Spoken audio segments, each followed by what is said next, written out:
Delhi capitals what a comeback. প্ৰথম 5খন মেচৰ ভিতৰত 4খনতে পৰাজয় হৈছিল আৰু পিছৰ 5খনৰ ভিতৰত 4খনতে জয়লাভ কৰি দিল্লী কেপিটেলছে প্লে অফৰ কাৰণে নিজৰ দাবিদাৰী জনালে।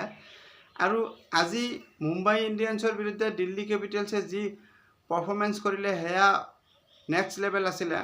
দিল্লী কেপিটেলছে প্ৰথমে বেটিং কৰি 257 ৰান সংগ্ৰহ কৰিছিলে 4 উইকেটৰ বিনিময়ত।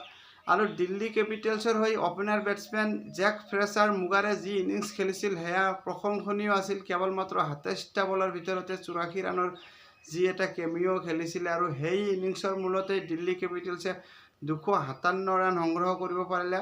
আৰু জেক ফ্ৰেচাৰ মুগাৰে অভিষেক পৰেলক লগত লৈ অপেনিং যুটিত 114 ৰান সংগ্ৰহ কৰিছিলে আৰু অভিষেক পৰেলে 27 বলৰ সন্মুখীন কৰি 36 ৰানৰ ইনিংছ খেলিছিলে। অভিষেক পৰেলক পৃথিৱীৰ ঠাইত চান্স দিয়া হয় আৰু অভিষেক পৰেলেও ভাল প্ৰদৰ্শন কৰি দেখুৱাই দিলে। আৰু তাৰোপৰি 3 নম্বৰ স্থানত চাই হোপে আহি যি ইনিংছ খেলিলে 17টা বলৰ ভিতৰতে 41 ৰানৰ তুফানী ইনিংছ খেলিছিলে আৰু পিছলৈ ঋষভ পান্তেও 29 ৰানৰ বৰঙণি আগবঢ়াইছিল। দিল্লী কেপিটেলছৰ সকলো বেটাৰসকলে ভাল পাৰফৰ্মেঞ্চ কৰিছিলে আৰু শেষলৈ দিল্লী কেপিটেলছক যি এটা ফিনিচিঙৰ প্ৰয়োজন আছিলে আৰু ট্ৰিষ্টেন ষ্টুপছে সেই ভূমিকাত গুৰুত্বপূৰ্ণ অৱদান আগবঢ়াই কেৱল মাত্ৰ 25টা বলৰ সন্মুখীন কৰি 48 ৰানৰ যি অপৰাজিত ইনিংছ খেলিছিল আৰু এই ইনিংছৰ মূলতে শেষলৈ দিল্লী কেপিটেলছে 257 ৰানৰ যি পাহাৰ সদৃশ স্ক'ৰ আৰু সেই স্ক'ৰত গৈ উপনীত হয় আৰু মুম্বাই ইণ্ডিয়ানছক 258 ৰানৰ লক্ষ্য বান্ধি দিছিল। মুম্বাই ইণ্ডিয়ানছৰ সকলো বলাৰসকলে ব্যৰ্থ হৈছিল আৰু লুক উডে নিজৰ স্পেলত 68 ৰান খৰচ কৰি কেৱল মাত্ৰ এটা উইকেট লৈছিল আৰু পীয়ুষ চাওলা মহম্মদ নবীও এটাকৈ উইকেট লৈছিল আৰু জসপ্ৰীত বুমৰাহেও এটা উইকেট পাইছিল। যদিও প্ৰথম অভাৰতে জসপ্ৰীত বুমৰাহ আজি 18 ৰান খৰচ কৰিছিল যদিও পিছলৈ যি কামবেক কৰি দেখুৱালে জসপ্ৰীত বুমৰাহ সেয়া প্ৰশংসনীয় আছিলে।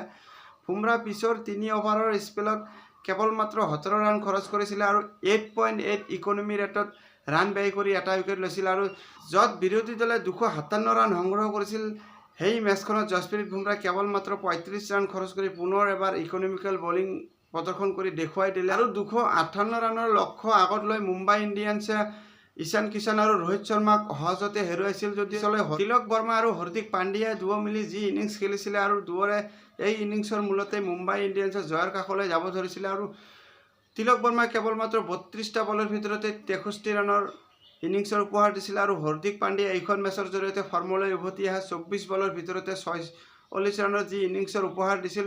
অৰ্ধশতকৰ পৰা বঞ্চিত হয় যদিও হাৰ্দিক পাণ্ডিয়া যেন এইখন মেচৰ পৰা যেন ফৰ্মলৈ উভতি অহাৰ ইংগিত দিলে আৰু শেষলৈ টিম ডেবিউটেও আপ্ৰাণ চেষ্টা চলাইছিলে। টিম ডেবিউটে কেৱল মাত্ৰ 17টা বলৰ ভিতৰতে 37 ৰানৰ যি তুফানী ইনিংছ দিছিল আৰু এই তুফানী ইনিংছৰ মূলতেই মুম্বাই ইণ্ডিয়ানছে প্ৰায় জয়ৰ কাষলৈ যাব পাৰিছিলে আৰু অৱশেষত মেচখন 10 ৰানত পৰাস্ত হয়। যদিহে টিম ডেবিউটে আউট নহ'লেহেঁতেন তেনেহ'লে হয়তো মুম্বাই ইণ্ডিয়ানছক মেচখন জয়লাভ কৰাব পাৰিলেহেঁতেন। দিল্লী কেপিটেলছৰ হৈ ৰাছিদ ছালামে কেৱল মাত্ৰ 34 ৰান খৰচ কৰি 3টা গুৰুত্বপূৰ্ণ উইকেট লৈছিল আৰু তাৰোপৰি মুকেশ কুমাৰেও 3টা উইকেট দখল কৰিছিল আৰু খলিল আহমেদেও 2টা উইকেট লৈছিল। আজিলৈ মেটছ প্ৰিভিউ এয়াই আছিল।